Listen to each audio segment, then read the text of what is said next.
of Time, episode 6, the one where Egwene learns humility. Karma remains undefeated. We start in her cell, and there's a jug. We're gonna keep banging on about that jug for the rest of the episode. Don't say based, don't say based, don't say based. But we are seconds into the episode, already contradict their own lore. You can clearly see she's gripping the collar on her neck. Later they go, you can't even touch it. We're off to a great start in the writing. Don't worry, it's gonna continue. If you're struggling that much to breathe, love, some people would have just stood up and walked. But then we have her new master. The first one's free. Any more is just stupidity. You cannot hurt me. That's not true. She could hit you. It's just she'd get hurt worse. Any pain a Suldam feels, her Damane feels twice over. So you're saying they have to feel the pain then? Which means she would have at least had to punch you. It's not like you're magically shielded from her. But then she starts magically inflicting pain. Essentially, from her mind, she can make her feel anything. The second lesson. If I was them, probably would have explained that a little bit more. But she tells her the Adam can't be removed by you. And we get a really strange bit of acting. I am Renna.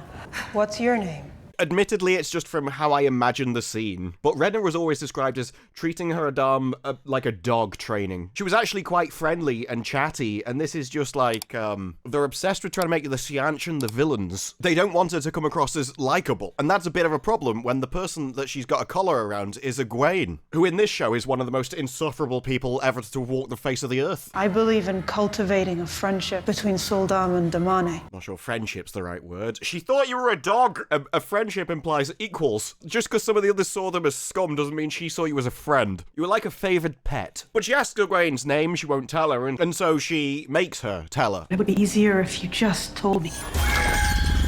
And lots of these are canonical lines, they could have used them way better. Like, these are all the things you're supposed to play off what somebody can do to you. Dehumanizing things like taking away your name. Egwene, well, that's almost nice. I see no reason not to let you keep it. But instead, no, this show has decided that everyone's as thick as the creators, and so we're just going to focus on a jug. Imagine if Star Trek's Four Lights was created by people about 6 hours post-mortem, and that's the quality of creativity you're looking at here. We've even set it in a dungeon just to try and make the Sha'chan look even nastier than they are, and there's constant screaming in the back. Ah! No, that's canon. They were in a house. Yes, you could hear screaming when one of them was being punished, but it wasn't constant by hundreds of people. You're home. I didn't even realise Wheel of Time was filmed in London. Soon, your training begins. Plot twist. It doesn't. There were so many ways they trained them, not in this show. But she puts the bracelet on the wall. First thing she does, tries to grab the bracelet. Goes about as well as you'd expect. I have to say, throughout all of this, Egwene did a very believable acting part. It's just a shame they didn't stick to how it was done in the books, really. After the pain, she backs away from it like she'd been bitten by a viper. And we just get to see her, like, seething. Over to Ran now, in an area that is sort of how I imagine the Shattered Plains from Stormlight Archive. Just with more of these island things. So, are you going to scream and beg for your life? Why? It's not as if you're gonna kill him. I've been banging you for the last 6 months. The last time I saw you, I was doing it as well. But now, obviously, you think I'm gonna kill you for some reason that no one's quite worked out yet. Try to seduce me? You were the one seducing him. Surely at this point, you should be trying to win him over, not the other way around. He says, what do you want, Lanfear? We get a rather strange reaction. You, of all people, should know the importance of the name they choose. Luce Theron. Is that what we're going with? You can tell whether she's gonna act like an arse or not based on the name that she tells you. It's not the far more likely scenario from the pissing box that she called herself Celine because if she went, I'm Lanfear, then he would have run 5 million miles away from her. The name change was for her benefit, not his. What makes you think you can't trust me? I don't know, maybe it's the fact that you've signed up to work with the devil. I mean, I've not asked him, but I think it's a bit of a hint, love. He's like, well, actually, you did tie me to a wheel in the middle of a desert. It's not a bad scene, it just never would have happened. But she says, I've been protecting you, keeping a Shamiel out of your dreams. I do wonder how at no point he's ever thought, can I keep a Shamiel out of my dreams? Maybe it could be worth asking some people how you do some of these things. Never crosses his mind. I don't believe you. Why would you not believe she's been keeping a Shamiel out of your dreams? You've been banging her for months. Have you seen a Shamiel? Because you did before. This isn't complex logic, mate. Do the maths. But she says, Guys, you pushed all of your friends away. Did you think that would protect them? Sending them out into the dark alone for a Sha'chan to turn? You told them all you were dead, but that just makes them easier to control. You think it's a coincidence that you decided to come to Kyrie? But it's a coincidence Logain is there. Oh, that's Logain. I forgot that was Logain. Largely because it's not how I imagined Logain in the books as well, and I forgot season 1. I always thought that was Tame. It's even worse now that's Logain, as that guy's a complete nutter. That wasn't Logain's character at all. But he realizes he's got manipulated by Moraine. We're not going to tell you how she did it, we're just going to go, oh, she controlled everything. But Rand, with the IQ of a spoon as always, just goes, if you want me to trust you, tell me where a Sha'chan is. I don't know why. It's not as if you're going to be able to defeat him, mate. You don't even know how to channel, let alone what to channel.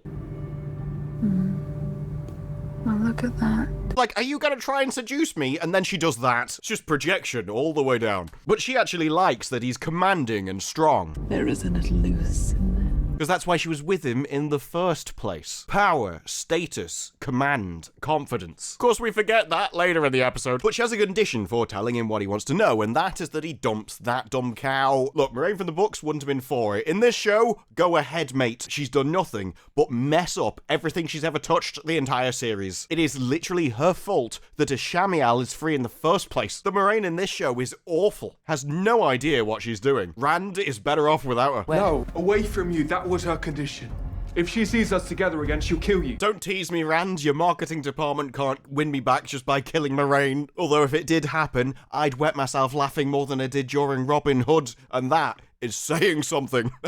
She got what she deserved. So he confronts her about Logain. She's like, of course I moved him. He's in the White Tower. Were you going to go to the White Tower? When he's here, he can teach you. And I'm like, I was in the White Tower to begin with. It didn't keep them prisoner. They were stilled. Once a man is stilled, he's not a threat anymore. In fact, if they let them go, the Reds generally got the solution they wanted in the first place. She's a Forsaken, Rand. You cannot listen to her. She didn't say those lines at all, did she? Look, it is strange how you can tell from the back of someone's head that they're not speaking, but you can. Ready. She's a Forsaken, Rand. You cannot listen to her. Said that without moving a chin. That was impressive. Then we cut over to Min and Matt. Now, of course, Min is meant to be in Farm talking to Egwene. One of the key parts of Egwene's imprisonment is the interaction with Min. You remove Min from the scenario, you destroy the entire Egwene story. Of course, for some reason, we've got this pile of trash. I don't even know why. So they're just partying. She starts regretting it all. I think there's a mistake, Matt. We need to go. I don't know why. Literally everything she sees is fixed in time. And so it's not as if her actions are going to change anything anyway. I'm not sure why she's that bothered at this point. You've already signed a deal with the devil. Then we get Nynaeve and Elaine. Elaine not supposed to be here, locked in a room with an Aes Sedai who doesn't exist. Please stop pacing. They'll hear us. What? You're in a house, mate. What do you think they're gonna do? Hey guys, I think we need to break into this. Someone's walking around in there. I've just watched a spider fall off my wall as I was talking. I got a bit distracted. I just saw him plummet. He was so shocked by the quality of Willitar he couldn't take it anymore. This is high enough up the wall, it'll do. Who breaks into a house because someone's walking around inside it? Oh no! The people renting this apartment are living in it. I'm not pacing. Pacing just means walking, love. Shut up. I'm investigating. Oh, doubly shut up. You're worse than I thought. So they start arguing about whether we should trust an Aes Sedai that doesn't exist. And then he comes back. And then we're about to flip the roles of what the warder and the Aes Sedai would do. I can hear you two bickering from the fruit market. I mean, they were whispering, so that's probably just your warder ears. It's all right, Basan. They've gone for now. He tends to lecture. Yeah, that's what men are renowned for, isn't it? Nagging.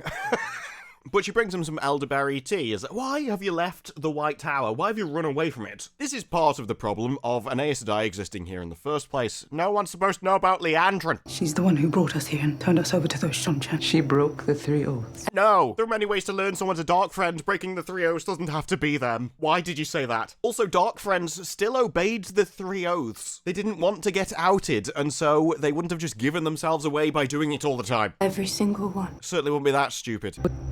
What that means? Yeah, the Black Ajah! This is why they obeyed the 3 oaths. The only reason the Black Ajah would be, oh, I didn't even believe it existed for hundreds of years, blended into everybody else and weren't stupid enough to break the 3 oaths. Stop going against the books. You're not clever enough to write a story that actually makes physical sense. If what you say is true, Then all of the Aes Sedai are literal mouth breathers. then all of our sisters are Mouth breathers. in grave danger. Yeah, because they're so thick they can't work out who's Black Ashar when they just go around breaking the 3 oaths all the pissing time. But Liandrin is with her son. Lanfear arrives. She gets instantly attacked. First one's free. Try it again and I'll flay you alive and feed you to your boy. Gotta admit, Lanfear winning me over. She's basically the only person treating characters how they deserve. But she's been visiting Liandrin's dreams and has basically psychoanalyzed her through them. She wants to win Liandrin over to her side. You've been obeying a Shamiel, but you signed your oath to the dark, and that includes me. You hate men. With one exception, it seems. Talking about Rafe Judkins here. Very difficult to tell what is the characters and what is the writers speaking through the characters. At this point, it's safe to assume anything that they've changed from the books is just personal opinion. But then Lanfear comes out with a diatribe suitable for a Californian university student. Men hurt us, betray us, and still we love them. Rafe Judkins, who hurt you? Or is this one down to the writers themselves? Because there's one thing's for sure, that's not Lanfear. Lanfear's literally trying to get with a bloke simply because of his power and status to use him. It's a very twisted love. She can go around ranting about getting hurt by men. Oh no, me fifis. She says you swore your oaths to the dark to keep him alive. Bear that in mind, because they forget about it 20 seconds later. He's holding you back. When she starts to murder him. So she, ever so slowly, rips the life out of him, and she's watching it go, It's like, do something. At least say stop. You've been trying to save this guy for years, and you're, oh, well, you know, might as well let him go now. The last tie to the girl you used to be. Do something! Have some principles in your life. I know she's a dark one, but if she signed up to the dark purely to save one man's life, I think she'd have something to say when the dark took him from him. Girl who was beaten and starved and forced to marry before she bled. And yet still won't lift a finger to do anything, as the only man she's ever loved got ripped from her. I know. And that's why I'm here. She wants her to be loyal to her after this. The worst thing is she probably will be. Do what you can't. A gift? A gift, as I murder the one thing that you want kept alive, to the point where you sold your soul to keep it alive. Make it make sense. A gift? Only one woman can give to another. The murder of your son! What even is this? Only one woman can murder another woman's son? Like, this is Lanfear, you could understand her being evil, but this isn't Lanfear, which makes this character the creators. You swore your oaths to the dark, not to Ishamael. You cannot take them back. No, but she can definitely be disloyal towards them. She can work against you, which she would do. Now you've ripped from her the only thing she cares about in the entire world, which was her only contingent for joining. But there are many paths to walk through the night. Literally none of that entire scene makes sense, but they were so proud of it. The smugness just leapt off the screen. We got over to Loial and the Sha'chan. Soroth is showing him off. Oh, I've got an Ogier. Show us your tree song, and so he does. Personally, if I was a tree, I wouldn't be growing for that. The issue she's got is everyone's really impressed with his song and starts to like him. The moment Soroth realizes this, she gets jealous. Oh, go away, just piss off and leave us all alone.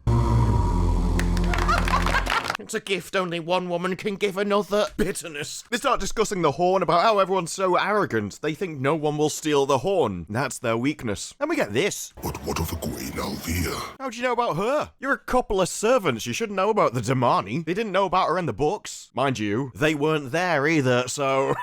I guess once you decide to set fire to the books, anything's possible. They call it the kennels. Yeah, that's because they were pets. Which, if this show wasn't so intent on trying to make the Sha'chan seem just violently evil and like the villain, most people don't mistreat their pets. They train them, but they weren't supposed to take pleasure in any of it. There is steel underneath that sweet exterior. Alright, calm down, Loial. The only human you were ever meant to find attractive was Celine. If anyone can survive that place, it's her. Oh, we've got to affirm her even though she isn't in the room. But as Egwene hears her coming, she gets near the pot, sees her walks in. I mean, that'd sting, wouldn't it? Also be incredibly stupid. Whenever I take damage, you take double, and your plan is to smash them in the face with a pot. Even if you knock them out, you'd be knocked out double. What is your plan here? Apparently, gets on top of her and starts punching her in the face. Again, you already know the consequences of this. What's your plan? Because it turns out it's all in her head. As obviously, it's impossible to do. Come up with a better plan. That doesn't stop her trying to implement it, though, as she hears her walking through the door, gets near the pot. Yeah, it doesn't exactly go the way she was expecting. Although it does go the way she was told that it was going to. Ah, she's got steel on her. Yeah, but why does she have 5 IQ? Of course, the Sha'chan doesn't care at all. When someone misbehaves, they get punished and face consequences. Admittedly, probably the first time in Egwene's life that's ever happened to her. But you know, there's a first time for everything. The demonic cannot touch any object she believes to be a weapon. One thing they do get right is reading the rules to her. Kind of just matter of fact, this is how things work. Get over it. Although they were described as being read to a favoured dog. She doesn't sound particularly chirpy about it in this. Not while she wears the Adam. It'd probably be a bit problematic if the evil interrogator women actually showed that they were enjoying what they were doing. Friendly, even. But you know, Egwene, not the brightest. She's the kind of person who could challenge a stone to rock, paper, scissors and consistently lose. I mean, what did you think was going to happen, love? You've already been told the rules. You've had them demonstrated to you, and I'm going to punch you in the face. The thing I don't like about this, though, is I think the Sha'chan should still be injured. It's like anything I feel, you feel worse, but I have to feel it. Although the look of disdain on her face at Egwene's stupidity is, it's pretty gold. Just the eye roll of you ignorant peasant. It's hard, I'm sure, to have grown up thinking that you were a person, I mean, at this point, that statement could apply to half the creative team. only to realize that you were a demone instead. But she tells her to pour her a glass of water. This is the only water you're gonna have, and to be able to do it, you're gonna have to stop thinking of that jug as a weapon. This entire storyline was like 3 paragraphs in the books. Was said in an offhand exchange to Min. Oh, you wouldn't believe what happened here. Because this show, we're gonna blow it up into an entire storyline. Because they really want to ignore any character who actually matters. Instead, we've got Egwene, who admittedly is showing her acting talent during this episode. You must look at that picture and realize that you can't hurt me with it. You can only realize the truth. There is no picture. That's not what she has to realize either. It is literally, you must not see the jug as a weapon. It's these weird changes that serve absolutely no purpose and weren't necessary that then destroy the entire meaning of the scene and the actual rule. We can improve this. That's why I write down my scripts in crayons. Only then will you be able to touch it. I can feel your power in the Adam even now. Even when they're on the floor battered and broken, we still get positive affirmation about how empowered we are. 2023 entertainment, everybody. Which is rather unfortunate when the books were written decades ago. They say the strongest demone are the hardest to break. No, they don't. Think about your storyline for a second. Breaking somebody is down to their character, their willpower, their spine. It has nothing to do with how strong they are in the power. You find someone who's strong in the power, but a coward, they'd be incredibly easy to break. It's like saying it's more difficult to break a big, muscly bodybuilder than it is somebody built like a pen. It doesn't actually make sense. It's mental. I'll be back tomorrow. I don't blame you. If I had to spend my time in Egwene's company, I'd need a break as well. You've only been in there 3 minutes. You already need a night's rest to recover from it. But Egwene goes to her window and starts looking out at a tree. Oh, it's a tree. I think this is meant to be emotional. Clearly wasted on me. Get a big zoom out though. Oh, we built this entire set. We really need you to see it. Look, it's a wall. This isn't how I imagined. I just thought he kept her in a house. You didn't need to keep her in a cell. She couldn't leave. But then Not Min wakes up with the devil at the end of her bed. Selling your soul will do that to you. She says, I brought Matt here. I want my powers gone. Not quite yet. Now you want your cars gone, just like that. That's how it works when you make a deal. Yeah, with, like, honest people. You made a deal with the devil, and you're like, oh, I'm surprised you're not loyal. Why doesn't the most evil being in existence keep his word? But he gives her another quest. Rand's here, and I need him to leave with Matt. It makes her realize that he knows what she's seen. How did you know? I don't know. Maybe that's because he can be in your dreams. And I don't know if you've noticed, love, but you're in a dream. You should know this power by now, especially when you wake up from it afterwards. Lan and the threesome going along the road decide to stop, and she decides to choose where they rest, even though that's something that a warder would do. I think this is safe enough for us to stop, and I know that because I've scouted ahead. She wouldn't just randomly decide. Good a place to stop as any. I'm dying for some tea. Okay, forget everything I've just said. As an Englishman, I understand. This is a temple to the Forsaken. So it's really stupid to stop there then. Why don't you turn around and go, why are you stopping at a temple for the Forsaken? Shelter. Yeah, mate, I'm gonna need better explanation than that. I'm even curious as to why it was never destroyed in the thousands of years they were sealed away. Instead, Lan just accepts it. Yeah, we'll just stay at this monument to evil. So Lan starts talking as if he's not been a warder to an Aes Sedai for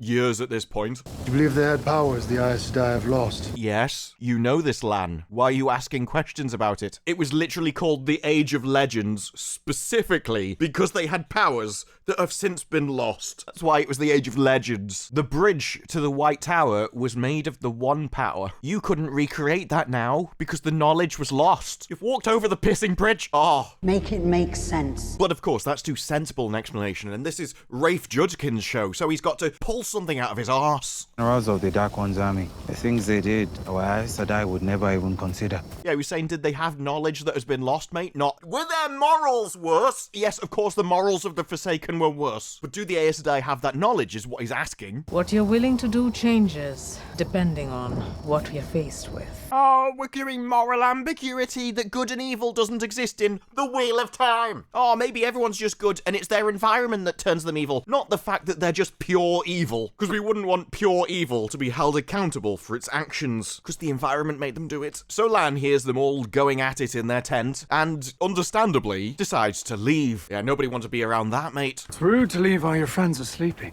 Yeah, they're not sleeping though, are they? I can hear them. We haven't invented noise-cancelling headphones yet, mate. But while he's trying to leave, he gets confronted. Lan reaches for his sword. I don't know why. Like, surely you're not going to attack a fellow warder just to leave a group. Of course, at that moment, the Aes Sedai's fancy man comes out as well. Either you were faking it, or that guy can get dressed faster than anyone else alive. I don't want to fight you. I don't know why you're planning to fight them. They're like, look, dude, where are you going? It's a reasonable question. I don't know why you had to leap to, I'm gonna murder you. So they start reciting the prophecy of the Dark One, which he got from Moraine, which they found in his saddlebags. Because for some reason, finding that in his saddlebags means that he's a Dark One? This makes absolutely no sense. All he'd have to go is, I found that on Moraine, but when he found it on her, he wouldn't assume she was a Dark One. Having a prophecy on you doesn't make you a Dark Friend. I don't even know what this is. Except bad script writing. There's literally no one else on the entire planet who has done more to dedicate their life to fighting the Dark One than Lan. And Moraine is basically second. Do you actually believe? We don't know what to believe. If we combine our brains together, we've just about got enough for a normal person. But if you are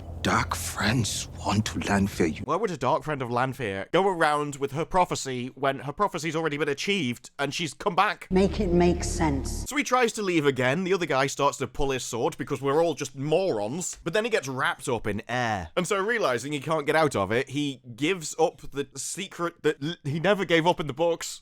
We found the dragon reborn. I guess everybody knows now. Might as well just tell the entire pissing world. We'll kill you if you don't tell us why you had a basic prophecy in your saddlebags. What an idiot. Cut over to Rand now, who's not with Lanfear, and so his dreams aren't protected. He dreams that he's back in the Two Rivers and has slaughtered all of his friends. It's basically the Luz Therin prologue, but actually put in the story. This would have been better if you'd just done the Luz Therin prologue, especially as it wouldn't carry any emotional weight at all when the devil turns up to go, I did this to you! If he's like, oh, well, if you just fabricated a situation, why would I care? It's not as if I actually did it. Men who can chant, they lose their minds.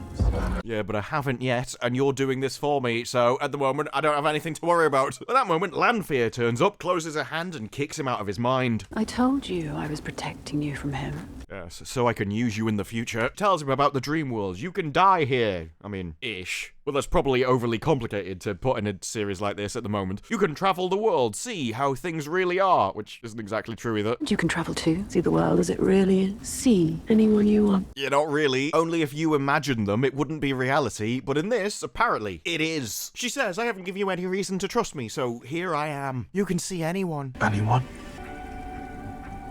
Anyone. You mean you bit on the side, don't you? So understandably, she's not happy when he chooses to see Ygritte with the Sha'chan. Egwene? Literally none of this would happen. I hate everything about this. She didn't just dream herself into the dream world every night. She probably got killed by something by now if she did. But just as he's about to touch her and rekindle his old flame, he gets dragged back to his original location. No.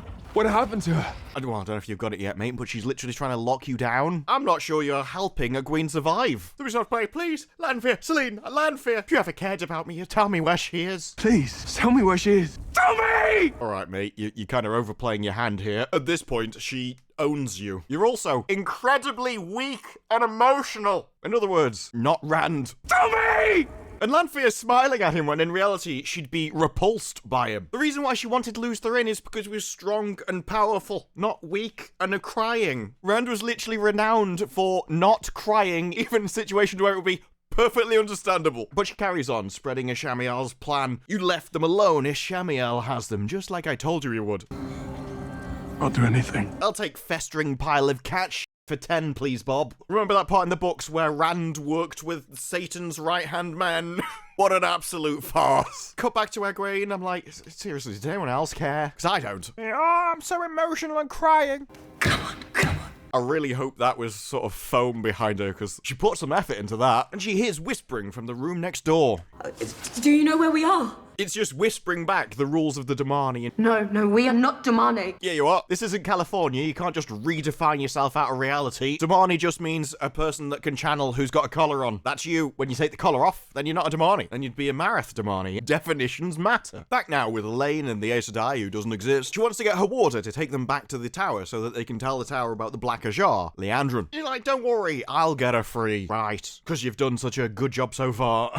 I think you've underestimated both this situation and the two of us. No, I think you're overestimating yourself, actually. What you need is Min to get a job working for the Sha'chan and get you intelligence, but unfortunately, this isn't the books. The Nynaeve or I are leaving this city until Egwene is with us. I wouldn't phrase it like that. That would put getting collared as part of your plan. Then he pulls out a towel wrapped around something. She's like, if you want to rescue your friend, we need to work out how to open this. It's like, wait, you've got one? In the books, Nynaeve worked it out without one. It practiced on people in the street. That's far more interesting than, oh, we've got one of these. They also say it can only open by the power. Doesn't make any sense. The people with the bracelets weren't supposed to be able to channel. Otherwise, they'd be collared, which is why there was a latch that you could just open with your finger. This wasn't difficult. I just wanted them to pick it up and go, oh, look, there's a button here.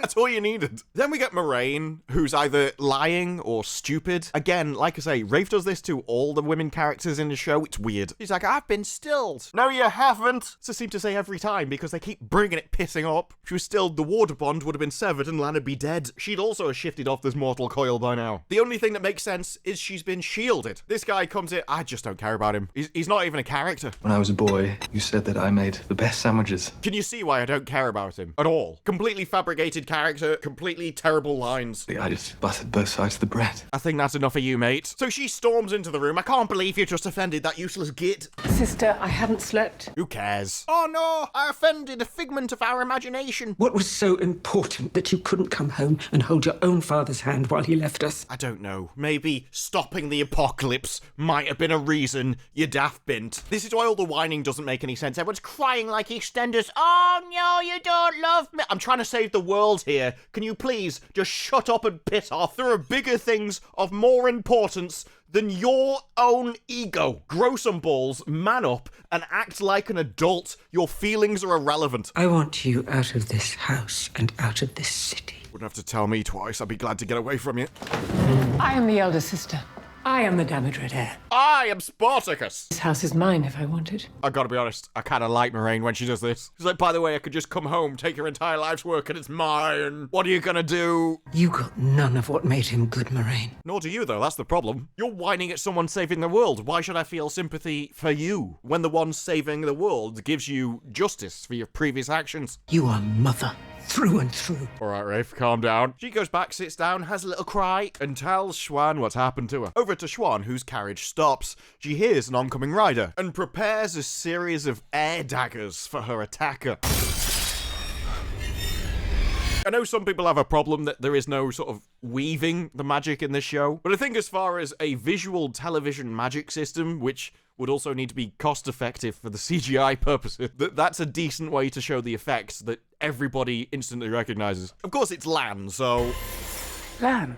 Don't worry, Lan, I won't kill you like the other Aes Sedai tried to do for absolutely no reason whatsoever. So he tells her about Moraine. Before we go to Rand and, I think this is meant to be Logain. I haven't been calling him Logain. Completely forgot he was Logain, because this isn't Logain's story, or anything even remotely similar. At this point, I'm not sure it's my fault. At least if it was tame, I could have understood it. It's like, you need to teach me everything you know, and then Matsurim, I don't know why he says this. I spent years working out those weaves on my own. Yeah, but I don't know why you'd have a problem teaching him. I mean, firstly, he already asked you to teach him, and you agreed. Secondly, Moiraine's turned up, and you agreed. Why do you have a problem with it now? But Rand argues the Aes Sedai gentled you, and now your only chance to make a difference is through me. You can get your revenge through me. And so he starts to teach him, and he talks as if he can see him channeling. Grab it. You're surrendering to it, boy. How does he know any of this stuff? He wouldn't be able to see the weaves, he'd just see him standing there. If you want power, you take it. So he teaches him to basically dominate the power, which is weird considering he's already been using it, so he already knows how to grab the power. He's done it deliberately, multiple times, in your own series. Why does this a scene? But of course, Rand starts to grab too much. He warns him, you're gonna get burned out, until eventually he overloads without burning himself out. It's not enough time. Time for what? To learn how to use it to be able to fight. What, you've only just realised that, mate? What, 30 seconds ago you were all like, I need to learn, and now you're like, I don't have time to learn. What happened in the intervening 20 seconds that gave you this realisation? With that much power, you can do anything. Yeah, but he still has to be able to know how to use the power. But as he walks along, he hears Matt, who's obviously running a scam for money, which he forgets about when he hears Rand behind him. So they all nick the cash while he's distracted. I don't know what they think they're gaining. They only just put it on the table 5 seconds ago. They're basically stealing back their own money. Hello, dude! Last time I saw you, I was evil. We're gonna forget about that. Some of their Damani can sense when a woman is channeling. All of the Damani can sense when a woman is channeling. It's one of the fundamental abilities of being able to channel. You know what I mean about pointless changes that mean absolutely nothing? Either you don't know the law, or you're just an idiot. So we have to be careful and never channel if they are near. Go ahead. We need to be careful. Never channel if they're near. Okay, go ahead and channel. But only a trickle. So they start to channel a trickle of power to see if they can open it. Just run your hands around the inside. You'll feel the latch. You can open it with your hands. There's no latch, no seam. There's a latch. This is a fundamental part of the mechanism because it needed to be opened by people that couldn't channel. How do you get something so fundamentally and obviously wrong? Never seen anything like that. That's because it doesn't pissing exist in any of the lore. But she tells the story of how she got that in the first place. About how they were sent from the tower to investigate the missing ships. There were 4 sisters at first, 2 were killed and 1 was taken. It was a blue sitter. That's how I got this collar. My sisters paid for it with their lives. Over to Egwene now, still as thick as pig excrement. Despite being told the rules, still hasn't quite hammered them into her skull yet. So she starts trying to pull the collar off.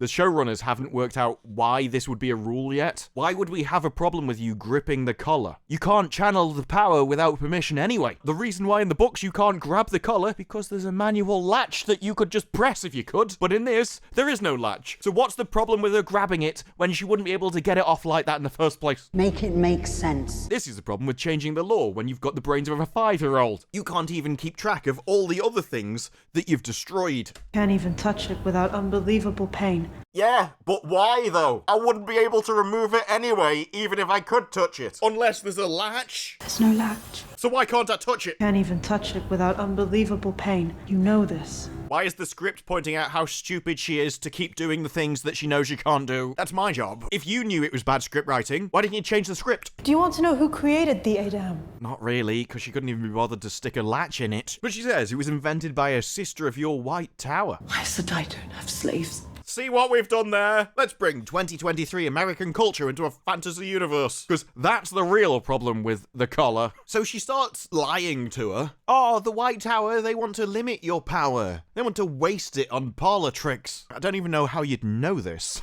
Yeah, you've collared some Aes Sedai, but you still wouldn't be able to assign motive to the actions. But of course, this show is Californian morality, and so it's all about power. I want you to use your power to the fullest extent what you were born to. Empowerment! Yeah, the White Tower just has internalized misogyny, but we want to free you and empower you all. No woman can have power with the collar on her neck. I don't know if you could work out the message that they're trying to hit you in the face with. Oh, I wonder why we kind of expanded this scene from a really tiny part of the books into a main storyline for an episode. Maybe it's so we can spew our ideological evil all over you. Oh, Egwene, you are not a woman. Now you're just taking the piss. This was not the opinion of the Sha'chan. They treated them like pets. They didn't literally think they weren't human. You are a Damani. And what do you think Damani were? Even the name Damani is gendered, you absolute moron. But then we get some more positive affirmation. Always got to be giving positive affirmation. And a powerful one. I hope they told you at your White Tower just how special you are. Yeah, they absolutely did. At the same time, they had us scrubbing floors. But if you think this scene can't get any worse, oh boy. She gets her to go to the window and look out at the tree, which she's been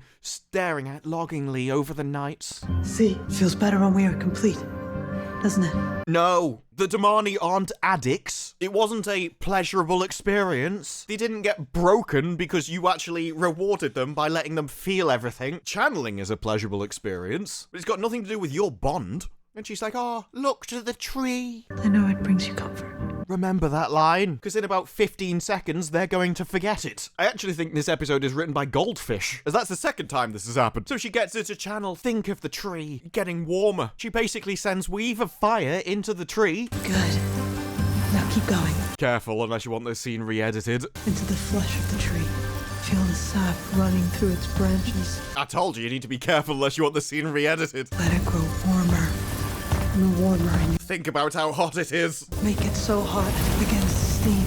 And basically, Egwene sets fire to the tree. What was that tree again to her? I know it brings you comfort. And I'm gonna get you to destroy it. So, you know the response. This tree brings you comfort, and I've made you destroy it. So you're going to be angry and upset and full of rage and vengeance at the act that I have made you do to something that you love, as I made you burn and destroy it. That's how it's supposed to feel. Why are you so pleased with yourself? Why is this pleasurable for you? She's made you destroy what you love. This is the power we are meant to wield. Oh, of course it is. Sorry, I forgot. Because this is Hollywood morality. Oh, it's so pleasurable when we use our power. It doesn't matter if it's evil, doesn't matter if it hurts us, as long as we're powerful and strong and crushing something, then it must feel great. Really shows you a window into the writers' souls here, doesn't it? As if it's not in the books, this is what the writers think is a good thing to show. Interesting how that works. Did you feel it? Our affinity? As I made you destroy everything that you cared about in the world. Did you feel the power? This is literally just a load of people trying to excuse their obsession with evil and how much they want to embrace it. Oh, it's not me. I was meant to be like this. And so she's like, pour yourself some water. You deserve it. I mean, at this point, that water's looking a bit disgusting. And certainly not clean. But don't worry, they forget about that later as well. The continuity person. They were probably too busy setting fire to trees. Pour the water, Egwene. So she tries to pour the water, and immediately is in pain because she still sees it as a weapon. So then we get another bit of non-canonical BS, as she snaps. Bearing in mind, you're supposed to see her as like a loyal dog, a favored pet. There's the carrot and the stick, but the stick basically does itself, and she's actually supposed to be nice. Well, one of the nicer ones. And yet in this, she kind of snaps and just starts kicking her in the face. That never happened. There isn't any need to kick her in the face. If you wanted her to feel pain, you can do it remotely. That's a thought. And she's just acting like a wild lunatic. So she continues kicking her in the face, you know, always works a wonder when you're training somebody. So Nynaeve and Elaine start arguing about who should go back to the tower because somebody needs to. Especially as you shouldn't even be here. She's my friend, and I've never had one of those before. And we spent an entire evening bitching about you. It was great. So Rand's whining at Matt like a little girl. Oh, I left them because I thought it would protect them, and actually it just put them in danger. They decide to go to farm to rescue Egwene. But first he has to go back to Min to tell her what he's discovered. And she is absolutely off her face on booze. How I remember you. Incredibly low standards, but never for booze. Oh, very Hollywood. But he tells her, I ran into my mate. And she starts crying, you can't go with him. He says, I haven't even told you that I'm leaving. No, I saw it. I predicted this. You can't go with him. You'll kill him. I already told you I You kill him. You kill Rand. And there's a bit of a problem with that. Yeah, with that dagger, the ruby. Because he hasn't exactly been open with her about all the details. Hilt? No. How do you know Rand?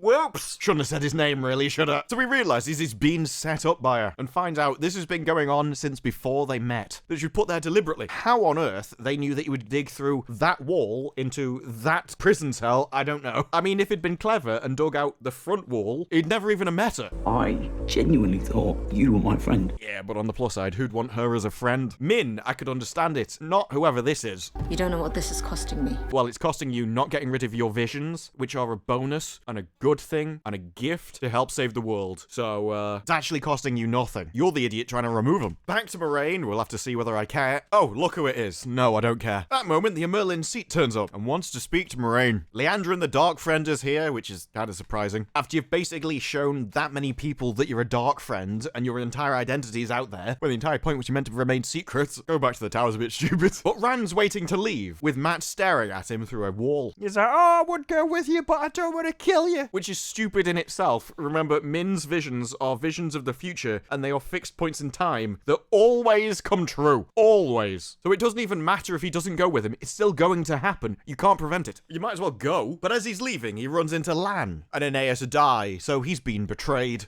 I can't let you leave. Oh well, I guess I'll just have to slaughter all of you then, because I'm the pissing dragon reborn, and there's nothing you can do about it. Any of you. Go on, Rand, embrace the source. Oh no, we better cut to someone else before he just destroys everybody. We have Egwene walking around a cell, desperately in search of somebody who cares. They all start channeling a little trickle to try and open the thing, which has a catch on it so that you could just open with your fingers. Nynaeve, can you help us? We need a little more power. And why don't you use it? You're a lot stronger than that. Oh yeah, apprentice who can barely channel and has an anger block. Can you please try and do this delicate work that you don't know how to do, rather than me just channeling a bit more? We need a little more power, but if one of us channels more, they might feel it. How? We've already established that they can sense power, and the more power you use, the further it can be felt. Doesn't matter whether that power is coming from 3 people in thirds or 1 person as a it's still the same amount of power. This is like saying if you have 4 and divide it into 2 plus 2, then it's different somehow. It's still 4. I don't think you even grasp the concept of having a coherent magic system and how much that matters in a fantasy world. But she tries to channel, fails, and just like blasts out a massive amount of power because it was stupid to ask her to do it in the first place.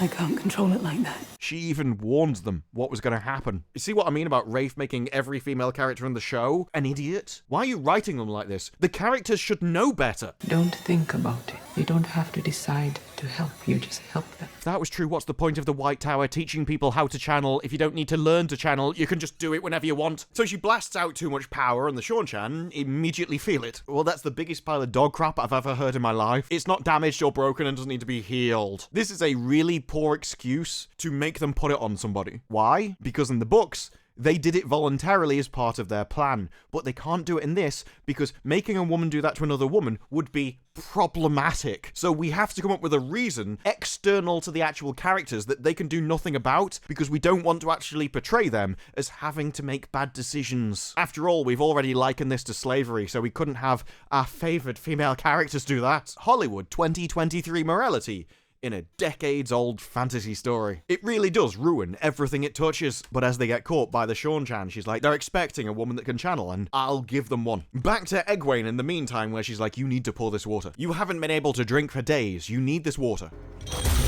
She's still a bit of an idiot. Pour the water, Egwene. I think she's trying, love. Calm down. But this is interspliced with the Sha'chan outside, where the warder has decided, I'm just going to stand out in the middle of the open. They wouldn't know who the warder was. The Aes Sedai could have stood in the middle of the open, while the warder actually took an ambush position by the side. Too thick to do that, though. We don't know anything about strategy. It doesn't really come natural to us when we're just so stuck in our emotions. So instead, they just stand out in the open. At this point, you just get shot by arrows, and there'd be nothing you could do. But the Sha'chan decide to attack in the most stupid way possible. Why are swordsmen attacking first? This is a battle of the power. But fireballs are getting flown, the Aes Sedai is intercepting the fireballs, and they do this, oh, we're so in touch with one another, staring into our eyes. I think we're supposed to care. I'm not, I don't know why. So the Aes Sedai gets one of the Soldam, which then affects the Damani, who's feeling all of the Soldam's pain twice. We get this weird thing from the Soldam with Egwene. I mean, has she been working out or something? Yeah, I may have a scrawny little arm, but I am the Terminator. You shouldn't be a Soldam, you should be in MMA. And she puts her on a hook, choking her. Eventually, the Aes Sedai gets shot with an arrow. Yeah, you probably should have started with that before you started throwing your swordsman at her. You're like, oh, we have to help her, but doing so would be really stupid, and that's why I need you to tell me that I'm being really stupid. More Damani arrive, more arrows appear, and she's like, go on, do it. Don't let them take me. She's like, I can't do it. I'm just a man. I can't make any hard decisions. As a man, I'm just really emotional because that's what we're renowned for. One of the issues with modern stories is that the people that write them don't seem to understand humans. And you can't have a good story if the humans don't act like humans. So if all your men are just really emotional and I can't do anything, and then it doesn't work. You do understand we've met men in real life. We know how men behave, and we don't all live in California. So he hangs around for half an hour, and she's like, go on, do it. And eventually, after he's been commanded to by his boss repeatedly, he finally works up the courage to do it, and then he just gets stabbed through the chest. Yeah, if only he'd acted like a man and made his own decision, then he would have been able to save a life. There's a moral in there somewhere. So she starts screaming, loses it, and just crushes both the Suldam and the Damani, like squashing an accordion. You can even see it. She's like, yeah, I'm gonna grab you on all sides, and just, as you can understand, pretty horrific and very cool. Like I say, the CGI and the effects of the magic, I don't have any problem with. It's the rules of how it works that are the issue. So she slaughters that Damani. Egwene gets saved on the verge of just completely being killed, and the Aes Sedai get collared by the other Damani. And at this point, all of us should be wondering, why didn't they just shield her in the first place? Maybe it's not part of the rules. Maybe it's Maybelline. All of it is as much to do with Wheel of Time as this show is. So she screams as she gets a collar on her. Egwene goes to pour the water, manages it this time. I mean, that's just rude. Good girl. And that's badly acted. Supposed to be a favoured dog. The Damani literally got patted on the head. You should have had a collapse on her knees, patted on the head, and been like, good girl. Really put the patronization in there. Good girl. Oh, good girl. You're supposed to be talking to a dog. Look at you, you managed it. Good girl. That shouldn't be difficult. So she drinks what should be disgusting water, but actually looks really clear. I don't think you'd scream after that. You've been broken. The screaming implies that you realize what's happened to you, but being broken means you've already given up. So you should have already accepted your fate by this point. Screaming comes when you're still resisting. You lasted longer than I did, child, and I was a sitter of the blue azure. That's how you'd behave once you've been broken. A well-behaved dog. I also have no idea what they've done to her eyes, but it's horrific. So congratulations, episode 6 down, and it's probably the best one. Watching it through, it's one of the few episodes that actually, got some kind of emotional reaction out of me about the character. Egwene really showed that she can act in this episode, and I think the scenes with her were well done, except for all the bits that don't make sense, aren't canonical, and completely destroy the magic system, and the lore, and everything about the books. But at least, for once, those sets were a scene where I thought you could judge it from two perspectives. Of I haven't seen the books, so this is decent, and I've seen them, and I also think about how the story actually fits together, and it doesn't. I mean, even if you haven't seen the books, the story still doesn't make sense, but I could understand why you liked those emotional scenes, compared to most weeks, where there's really nothing to like from either perspective. Rand's still a weak coward. Min's still not Min, but at least Rand and Matt have got together. Hopefully we'll meet Perrin, and then we might actually be able to get back to our main characters that you should have been talking about this entire time. Trying far too hard to make the Sha'chan appear evil, and desperate to make your main characters avoid any kind of moral accountability for the actions that they have to do. Which is why, we have to do this. The collar needs to be on somebody. Which has the ironic result of not having them make any moral choices. Completely stripping them of all depth. Seems to be a habit of this show, alongside stripping the characters of any intelligence. And the funny thing is, I think this shows in the other channels that cover this. You look at Salty Travelling Sea, he has made a lot of Wheel of Time content in his time. And yet episode 5, the descent into absolute cringe, was the last time. Did multiple live streams on it. Again, last one, episode 4. This season, and what you're doing to Wheel of Time, is so bad that even the people that were covering it are just checking out. Why are your videos so late? Because these are horrific. It's taken me this long to record it because I'd rather make videos about anything else. At this point, these are more like a duty, because nobody cares about the show, and all you're watching is the books burn before your eyes. It's like I feel like the TV series needs to be documented, but it's difficult to see this creation as anything other than malevolent. This is Hollywood morality taking a creation, something that was one of the most popular fantasy series, loved around the world, translated into multiple different languages, so popular, it got 14 books, and has to twist it so that all the morality is exactly opposite good. That's how you end up with the heroes working alongside Satan's right-hand men. And I don't think there's any excuse for this, whether you like the books or not. Because fundamentally, at the core of this story is malevolence. All of the values of it are wrong. And that repels an audience. which is why Wheel of Time repels an audience. But those are just my thoughts. What are yours? Let me know down in the comments below. Like the video if you like the video. Subscribe for more videos like this in the future, and I will see you in the next one. Bye-bye.